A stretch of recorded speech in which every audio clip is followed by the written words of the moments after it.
We'll give it a few more minutes. We'll get started.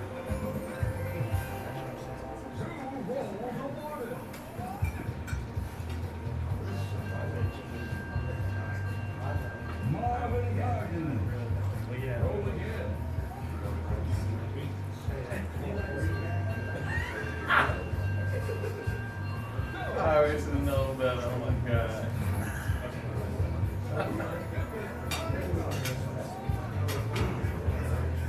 Chuck, probably better than that.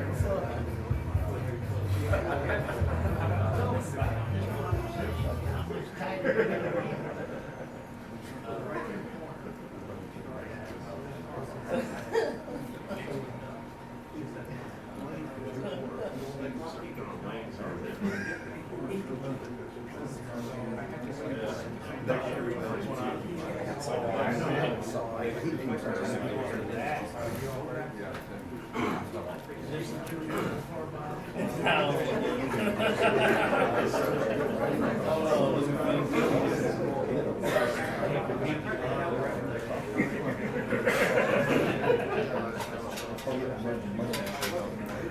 just lost a friend.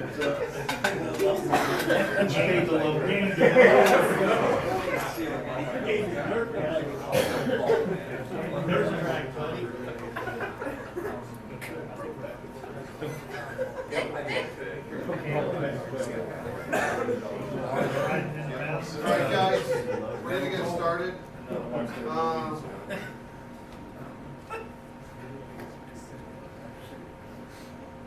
We're going to start off with Bally right now. And we'll do Bally for about an hour, and then again we'll take another break. Give you guys a chance to use bathrooms. There's a lot to absorb, so Yeah, we're going to take it hour by hour. some of the stuff that you have questions or whatever, and feel free to ask a question anytime. Thanks, guys. You betcha. Appreciate it. So we're going to go over Bally and a lot of the Bally issues. You already broke it. There you go. We can fix it though.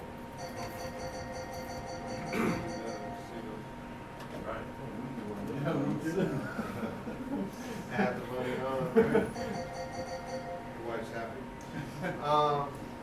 Gonna pass around some equipment and just pass it along the room. It's gonna be specific to each brand. So Bally, I'll go back to the boards first.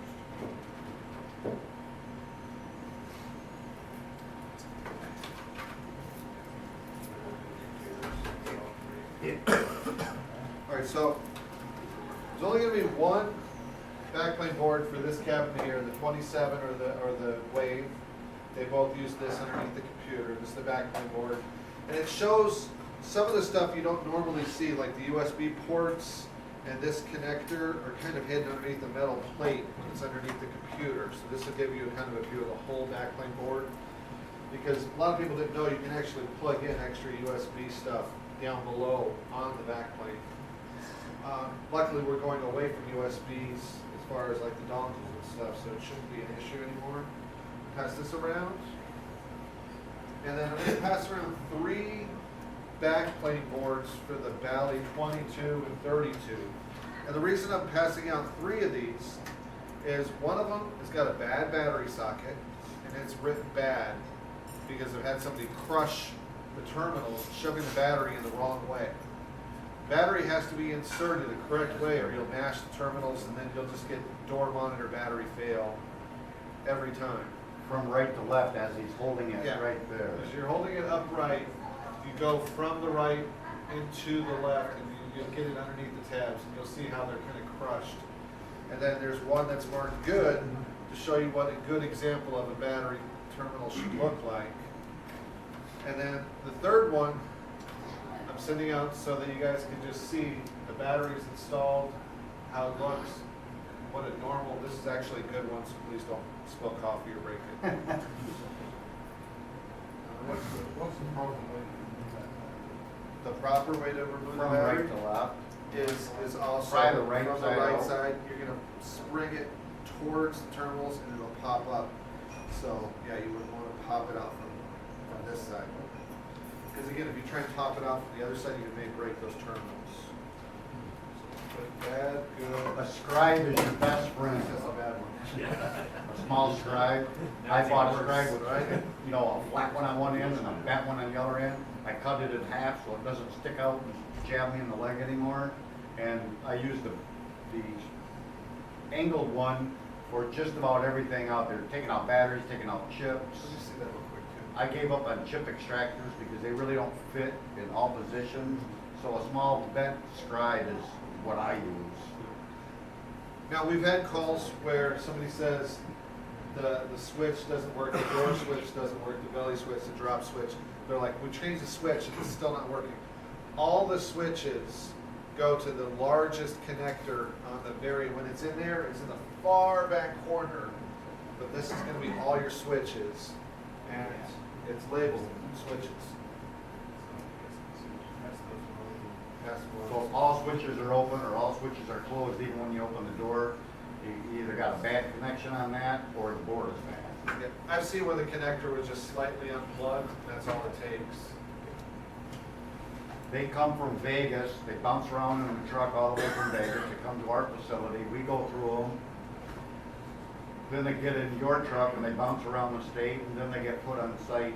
So when you're going live with this stuff, just plug just make sure you push every connector on. That's all GM, that's every manufacturer. They bounce around a lot in the back of trucks.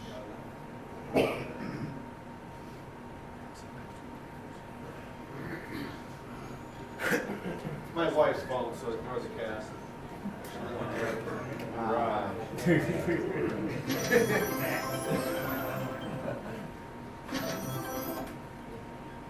All right, so we're gonna go over Bally, like I said, over the next 50 minutes. Oh, set the timer. You got 45 to go. All right, good. Leave it. Has anyone had any major issues with these cabinets on the street? How about the printer? Getting jammed, the bezel? No? Well, now that I mention that, you guys all shaking your heads, you're gonna call me tomorrow. What'd you do to my machine? Now I got a printer bezel. So sometimes, if the printer doesn't come down all the way, Got it. yeah, we got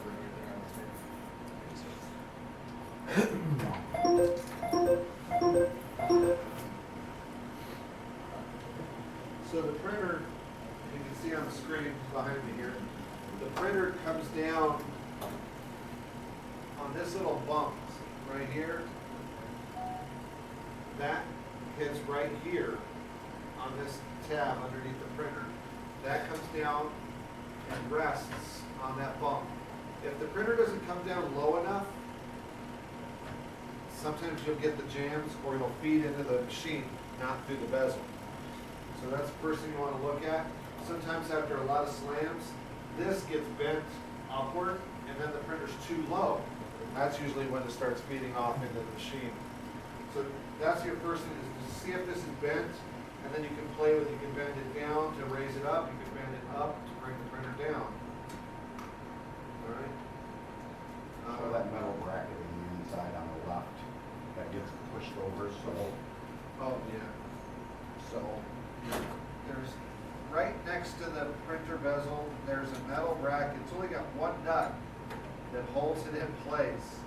And it gets shoved over, and sometimes it gets shoved over right in the front of the printer, so then it doesn't want to come down. It's just an anti-cheating device. They had to put that bracket in there so a coat hanger or a wire can't get up in, because people in casinos, I mean, or in our world too, try to cheat these systems. So that gets pushed over, then the printer doesn't come down, you slam the door, you break the door, you break the printer. The printer is not down all the way right now. It's hitting that plate, and you can see it's floating over that tab by about almost half an inch. So if I tried to close the door, this would scrape the printer, and then the whole thing would get jammed up. I've had people, the door was stuck shut because they slammed it shut like this. That's down all the way.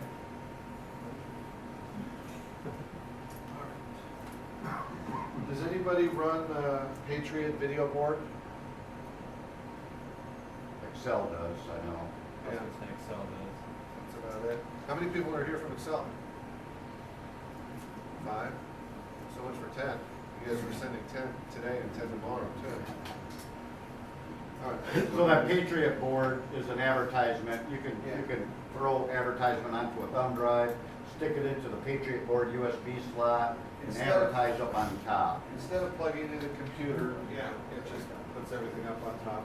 And there's 2 Patriot boards behind the bill acceptor, behind that metal plate there.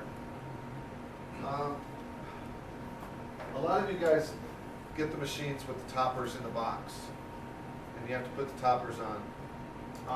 We won't name names, but one of the first companies we gave the waves to, they ran the wires from the topper through here, they ran them down to here, and instead of running them through the holes, they ran them right in front of the switch here, and then slammed the door shut, and literally almost cut the video cable and some of the power cables going to the topper, and then they wondered why they fried the backplane board and the monitor and everything else.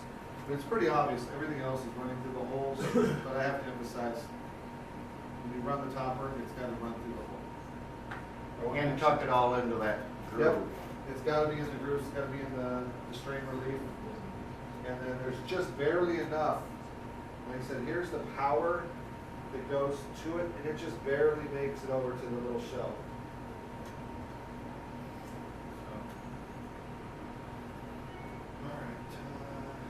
Drop door. A lot of the times, and a lot of TOs aren't even changing this lock. This lock comes by default in the little bag of goodies. There's a little burlap bag inside here, and that's also got, I mean, when the cabinet comes brand new, that's the key that opens up the main door. It also opens up the drop door. This little burlap bag. A lot of people forget to change the lock, and then what happens is the machine gets moved, the power cord gets tugged on, something happens, and it gets unplugged from the power supply backplane board down below here. And then they're like, how did it get in there? Did you change the lock? So when you get your cabinets, make sure if you guys aren't changing those locks, that everybody gets, there's 2 in a bag, everybody gets one of those barrel lock keys so that you can access down there, because you've got power supply, and I think that's pretty much it. The bottom of these. Right? Or, Audio's up on top, Right. and then motor lighting's up on top. So, and then of course you got your D and your U switch down there. So if you get one of those, I always tell people just kick that thing shut, and the D goes away. Capital D, not the lowercase d. Lowercase d is a switch almost right here where my hand is. And it's a little micro switch that detects if this plastic plate has been removed. So sometimes it wears out, the actuator gets bent. You've got a little D. Just take this plastic cover off, and then you'll see the little micro switch bend out the little actuator so that it trips just a little bit earlier. You'll be fine. best thing I found for that is a micro pair of bent needle nose pliers. And hold the switch at its pivot point, hold the actuator blade, and bend down for a longer pull, and bend up for a shorter pull. Down is always just bend it farther away, but you want the bend to be in a banana shape, not in a L shape. It's got to be a slow bend, so it actually, the switch is up on top, so when this actuator arm comes up, it pushes a little micro switch, just a little tiny micro switch there. Specific tools for the job help. Back in the day when pinballs were a big thing, and they had the blades everywhere, they actually made a blade adjustment tool. There was 7 of them because they had different angles for everything, so you could get into anywhere and adjust those flipper blades. You guys came from pinball, you know what I'm talking about. Sometimes people have issues with the lock pod assembly. This is the lock pod assembly, and again, it's got the factory lock in it right now, but you all change it out to your VSR locks. Some people actually don't know how to remove that, and it's really simple. There's just 2 brass nuts on the back side of it that hold it, and it's pivoted from down below in that little slot. Any of you ever have to service the lock pot assembly? It's kind of cluttered in here, but there's the two nuts. There's one The there. one closest to the wall on the bottom, The Hold grounding still for strap just is a going to the one. that one, no, that one, and that Oh, the one below the grounding strap, right? one. That one Yep. and that one. Those two are the bottom two nuts there. You'll need a wrench for the one against the wall 90% of the time. I had to You can't shave get a my nut deep driver well on it. socket. I had to shave the edges of it so it would fit right against the wall. It's fun. It's not impossible. When you put it back together, shift the bolts, because they're bolts that you're taking nuts off, shift, just make sure when you tighten it that you pull it away from the right wall, then you can get a nut driver on it. Coming out of the factory, they just tighten them up, wherever it lands, it lands. Sometimes you can get the nut driver back off, but you can't get it back on. And again, if you're ever having power issues, everyone knows that by the power switches here, you've got your three voltages, 5, 12, and 24. And then there's test points right there. If you all have meters, we always recommend people when they're calling, it's like, well, did you test the voltage? How? With a meter. They actually sell a combo pack at Walmart. It's got a multimeter and an outlet tester, and I think it's under 20 bucks. It's not the world's greatest meter, it's not a fluke, but it'll get the job done. It'll give you voltages, and the outlet tester helps because if you don't have true ground, and if the outlet's not wired correctly, you can have all kinds of issues. You can have touch issues, freeze issues. You're not protected from surges without a ground, so. The most important thing is an outlet tester and a voltmeter. Because if you call me and you're having strange problems, I'm gonna ask you, what's your AC voltage or what's your DC voltages coming out of the power supply? Going back to the topper too, I've had people install the toppers, and they call me up and they say they've got half a screen. And then they've got some other crap up here. Well, what happens is they ended up plugging the cable that comes from this monitor. There's 3 cables that come from this monitor. There's a DVI, there's a display port, and there's actually a third cable that we tied up out of the way, another VGA cable.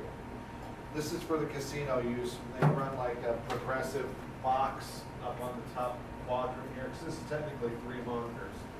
But whenever they plug in this monitor to the computer, it screws up the whole monitor.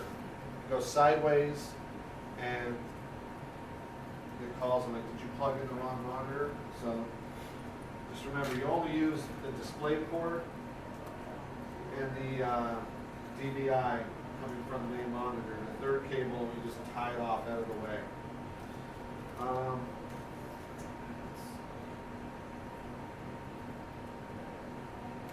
And again, we'll go over G2S as far as Ethernet ports later today. Any questions about issues with this cabinet? Or move over to the other one? If you plug that in the wrong way, like you was talking, do you do permanent damage to that No, monitor? Can you no, switch it but back? you'll have to reboot, shut down, re-plug in the videos, the correct sequence, and then reboot it. You can mess up, if you put the touch screen in the bottom, secondary, you'll get a secondary touch error.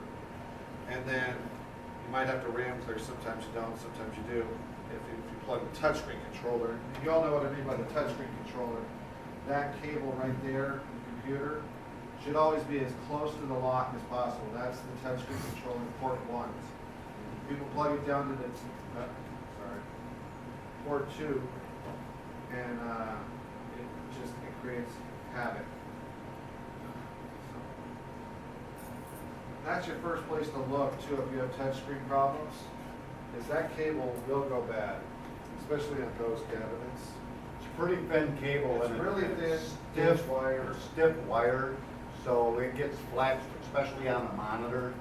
I would recommend carrying that cable. We go through a lot.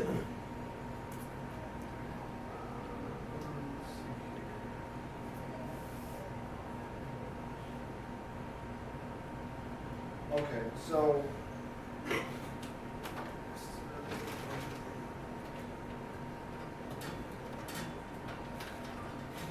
It's probably underneath, there on top. Lost signal. A lot of times I get this call. This little tiny, let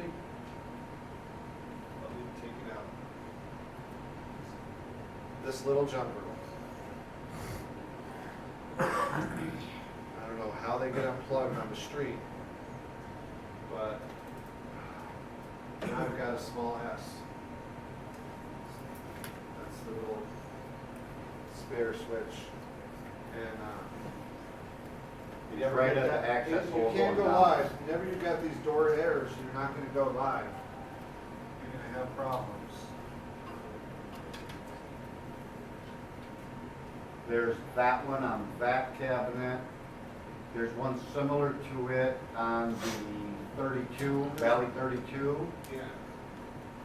And there's another one in the Bally 32. There's one down by the access hole going down.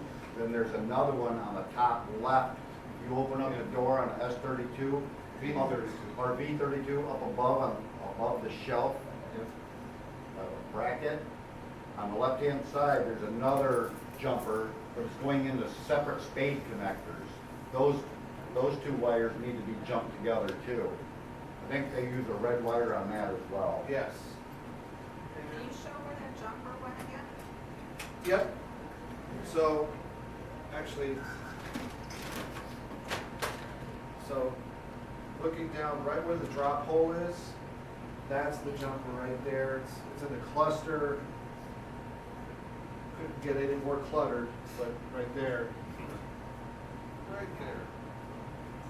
That's the only receptacle down there that plugs into. That's correct. Yep, there's only a 2-pin there. Don't think it's the 3-pin, that's for something else. And then I get people that get confused with these empty spade connectors.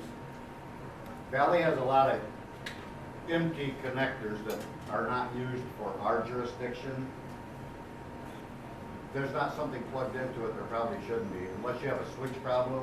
And if you call us, we can tell you, if you tell us what switch you're having a open switch, we can probably tell you where the jumper is or how that disconnected.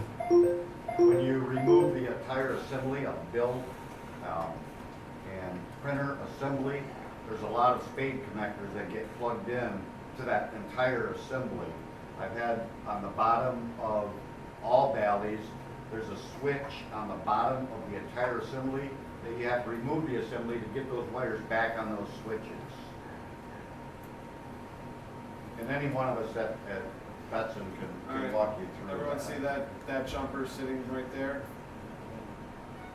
The 2-pin one with the little red, that's the same one. Yep. Same spare connector. So, but again, if that gets knocked off of the connector, somebody throws a meal log down there, somebody was fidgeting with the bill acceptor, something, and then gets unplugged, that's what they end up looking for. All right, now, while we're in here, and you guys have seen the backplanes I passed around.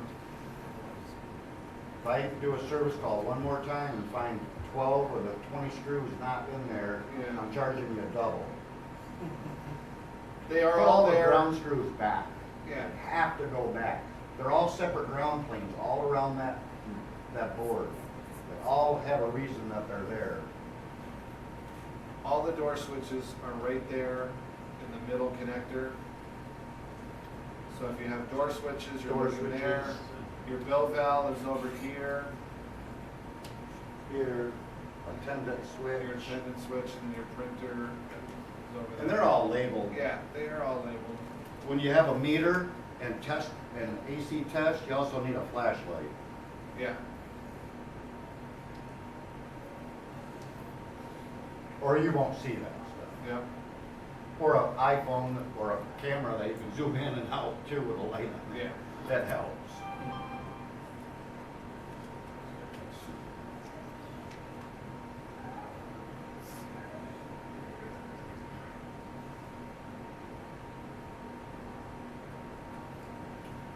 And the 22 is even more clustered because you can't reach your arms into a lot of those places. No. To access the backplane board, you have to remove the CPU.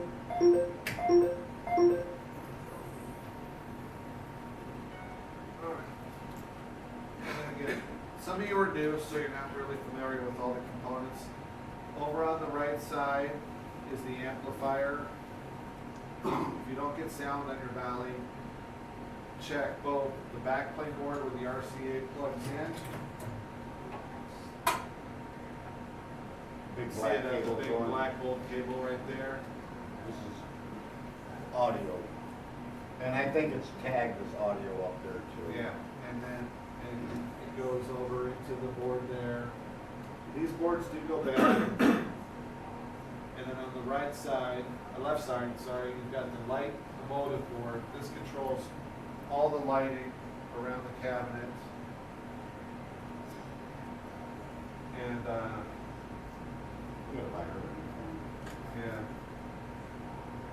She deserves a new one after this. Okay, and then, anyone know what this is? It's high voltage, don't touch it. Yeah, that's a good start. I had a tech in my office, he had to change out this board, it was bad, brand new. Well, brand new is like the last batch of V32s they ever produced out of Vegas. And then this board was bad. He went to go change it, and he got bit, because you have to take off this cover, and then you start taking apart stuff, and he thought, because he had all of this unplugged, there was no power, but what he didn't realize is that the power comes in here, goes through the filter to the switch, and that's where he got bit. He got bit hard on the hand. We laugh. We did. Unplug it. Unplug it, don't work with it live. That is a little bit temperamental. If you hold that still, Phil, I Yeah. want to point a few things out. Yep, So you got to remove the power supply. yep. There's a screw One here, screw. and when you put it back together, make sure you tighten it down. Then you have to remove this nut and this nut. Then you have to remove this Phillips head screw, and there's another Phillips head screw more here to the front. And then over on the side, On the side of the filter. there are two Phillips head screws that hold the AC power connector To the plate. to the plate. You have to have a stubby screwdriver to do that, or a ratcheting Phillips head screw. And to put them back in, you need a magnetic stubby screwdriver, because they're short and they're fine threaded. You can't change that power backplane board without getting these out of the way. Now, you can take the whole printer building scepter assembly out. No, you don't want to do that. Well, if they don't have a stubby screwdriver, that's gonna be their only Right, option. right. They can't get these screws out on the side. They're taking this out to get to it. If you don't have a stubby screwdriver, put one in your tool bag. Yeah. Phillips and flathead for that matter. Yep. And an extension ratchet. So I have a little handheld that holds a tip, like a Phillips head tip, and a lot of times you can use that. I magnetize the handle, like I put it on a big magnet for a week, so it holds that tip in, or you have to either tape it or hold your finger on it. So, on each side, That's right. and this is the same for the V32, and it's more specific to the V32, when you shut these monitors, they latch on both sides. Or at least they're intended to latch on both sides. There's a latching system here, there's a latching system here. How many people have to fidget with that door to get it closed on a 22? Everybody.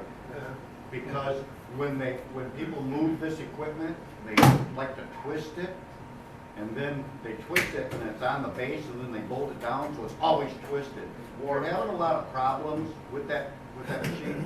Loosen up the bolts that hold the cabinet to the base, just loosen them up. Yep. Square it up, have somebody hold the bottom and just twist the top until the door opens and closes. I mean, Yeah. there's not a lot of cross braces in these cabinets that keep them from twisting. No. And that's what happens is the cabinet's twisted. It's nothing wrong with the door, the cabinet's twisted. So, with these and the 32s, if it's not true, like Bob's referring to, You'll notice when it's closed, it might be really jammed up on the right and a lot of gap on the left, kind of like how this one is. So Gorgeous. it's a little candy one, because it could be the floor translates through the base and then warps the cabinet. Again, when you get it adjusted, and what happens is when the 32s close, let's say you get one side to latch but not the other. Collectors do this all the time. They close the monitor, it latches on one side but not the other. Now it's spring loaded, so it's twisting the monitor, and it starts to touch itself, especially on the 32, starts to go way off 10 inches away, or it starts touching itself just all over the place. It's not latched on both sides. I've had brand new cabinets where we had to just slam it shut, make sure both sides latch, then you calibrate it with the door shut, and then it usually holds. Now again, most of the time this happens is when collectors go to collect, and they don't shut it properly, and then, I'm not sure, you don't have to call side games anymore, just to Not on calibrate G2S. On SAS, yes, on G2S, SAS is no. a pain in the So Phil brought up a very valid point that the last thing that you should do when you leave a machine is you should calibrate it with the doors closed, with the monitor closed. monitor closed. All these machines, you can open up the computer Yeah. door access. As long as that computer door is open, you can get into calibration mode, close the door, turn your attendant key, get into calibration mode, and calibrate it with the door closed completely. Because they flex. There's bezels that go around these monitors and they touch. And then if they're not touching, the dirt that's between them is touching. So guys take like old credit cards or stuff and file them down and just clean around the outer edges, especially the bottom corners and the bottom, because all that dirt's gonna fall down. And it makes contact with the monitor. All those buffalo wing fingers, Right. they get washed down into that bottom edge, and then you get all that greasy food and gunk along the bottom edge. It'll start to blind the touchscreen. And then again, what we mentioned before is sometimes if you're missing ground, that'll cause all kinds of chaotic touch behavior. And I've had people, it's like, and it wasn't even the cord or the machine, it was the actual outlet. He said he had his electrician come in and rewire the outlets, and then everything started working. So, again, they're supposed to, from the get-go, have wired, dedicated power outlets just for your EGMs. Sometimes, again, 2 20-amp breakers is what it's supposed to be. Nobody puts in 40-amp breakers anymore. This is not something that happens anymore, and nor should it. So there's supposed to be actually 3 dedicated lines. 2 for the EGMs and your kiosk, and then 1 for side games equipment. That's the rule. That's how it's supposed to be laid out. I've been to a lot of locations that's not the case.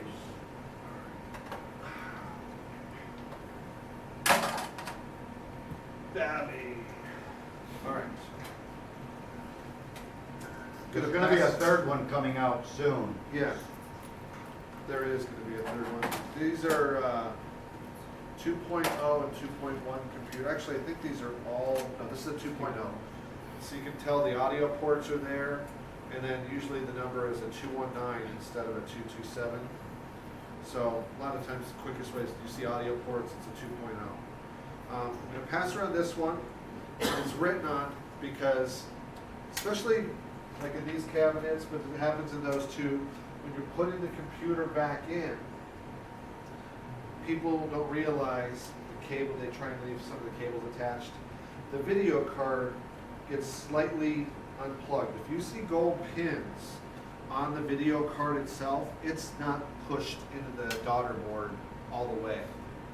And it's not, you're gonna have black screens. It's like, no, I verified my BIOS is good, I got the right BIOS, and it's just not posted. I'm like, check your video card.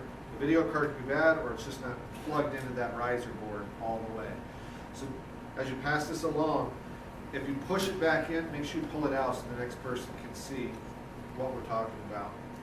So that's a valid point, is you turn on a machine and your both screens are blank. A, the chip's in backwards. B, The wrong chip. Wrong chip. BIOS Okay, one A Yeah. is, The BIOS has to chip. do with the BIOS. Yes. B would be, you have no video plugged in, or it's, the video board is unplugged, or it's a bad video card.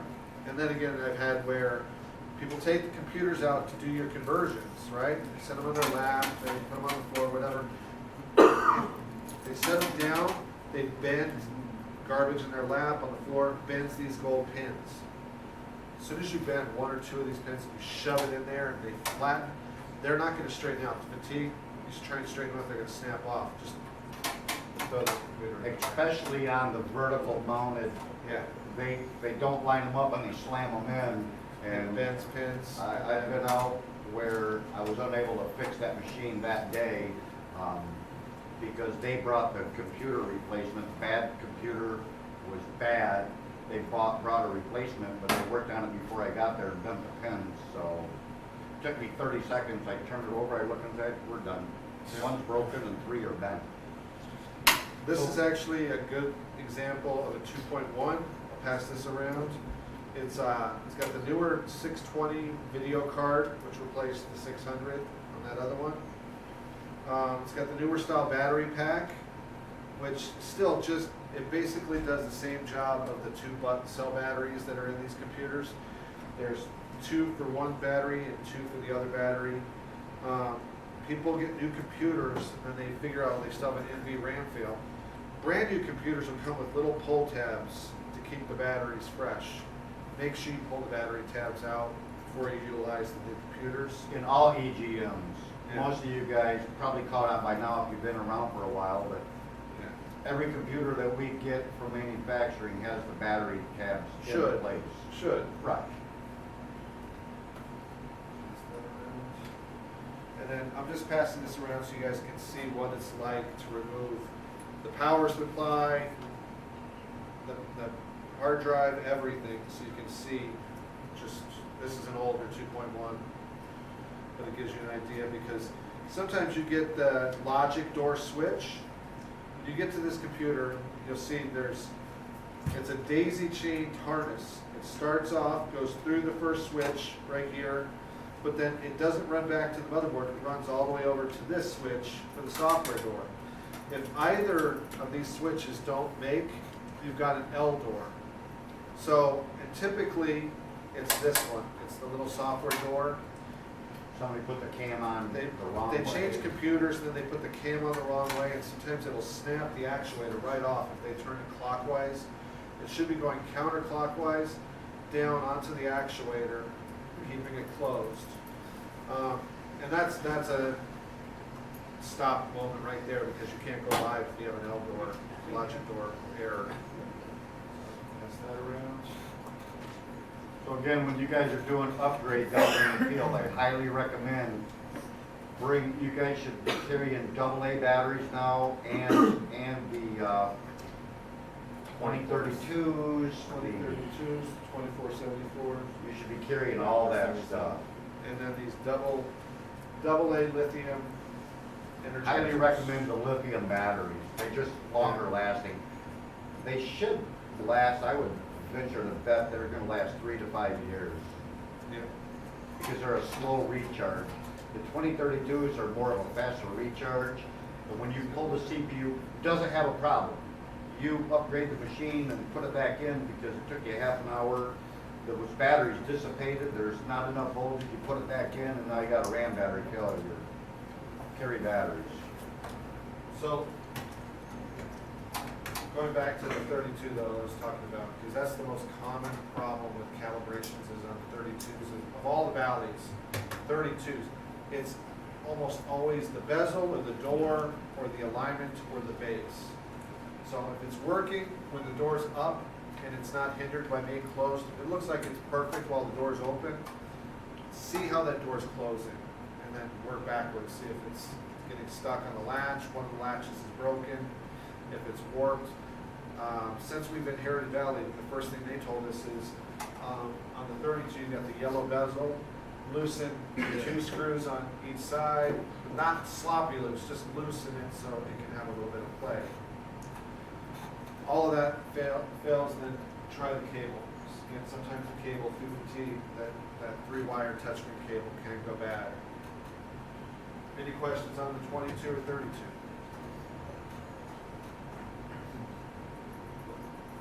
You guys are a quiet bunch today. No, we did have an To answer instance my on question on 32. that there, when you have it up, the calibration worked fine, you shut it, it wouldn't go, we ended up replacing the machine, did the same thing, it was the neon light, right? Yes, Yeah. yes, and Bob mentioned that earlier. Neon lights, sometimes the old fluorescent lights that have big, huge ballast, throw a field, and they cause havoc. They should not be above the machines, behind the machines, or in the window behind the machines, you know, like advertised gaming. Now, the LED signs are fine, they're not high voltage, they're not going a huge field. But yeah, when there's a true neon, I've had where there was a power box. It was the 440 power circuit breaker box for the whole building, the whole commercial building. It was like right behind one of the walls. And there was so much juice running through that, it was going to field. They moved the machine away from that wall, it started working fine. So, there's been crazier things. The worst one was, we inherited a customer that wasn't one of ours, but he had Bally's. And he's for 2 years, he replaced 3 V32 monitors. He had side games, Dan Lucerna came in and put a laptop in the machine for like a month. And they could not figure out why they could never get the touch screen to just stay calibrated. It would just always be whacked out. So finally, we went there. He's like, just sell me a new machine. Took him a brand new machine, put it on the same base, and it did the same exact thing. Well, that base was one of his originals from like 6 years ago, and it was bent and warped and mashed up to shit, 'cause he used it on a couple different cabinets, and had holes been drilled, and they, to drill the holes, they pried it up, so the base was just warped to hell on the top. So when he mounted the new cabinet, it warped and shifted the whole cabinet, the brand new one even, so it just would not close right. We figured that out, once we did the new cabinet, it was doing the same thing. We loosened up all the bolts, it worked perfectly. Well, we can't leave it loose, so we had to take the bolts out and then shim underneath parts of the base, between the base and the cabinet, a couple of washers through the bolts to level it out perfectly, and then it was fine. But that was the worst we've ever seen with the Bally's, is somebody had used a really jacked up base. And that was the whole problem. The original cabinet got resold. There was nothing wrong with it. And Bally didn't figure that out. They threw 3 different monitors at it, the computer. They even, like I said, they threw their diagnostic laptop in it for a month. They could not figure out why. That was going. Running ahead of schedule, good. Any other questions on the Bally's? No?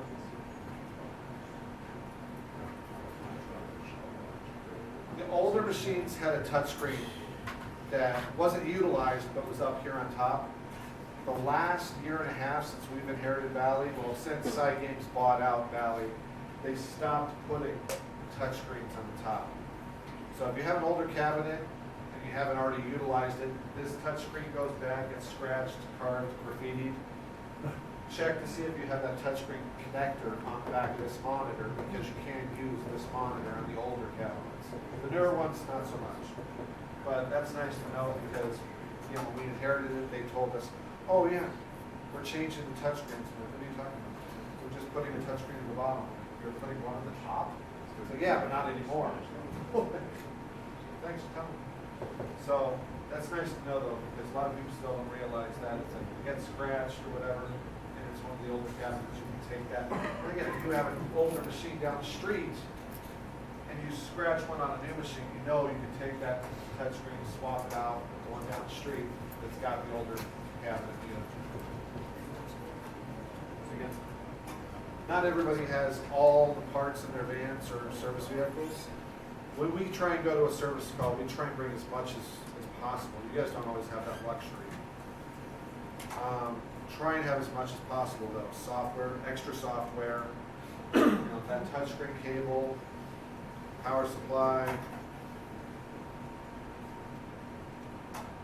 meter, and an alpha tester, some critical things to have, and the right tools, obviously. You know, it's 10 till, let's go ahead and take a 10 to 15 minute break, and we'll resume about 5 after. You guys want to go pay the meter, do some coffee?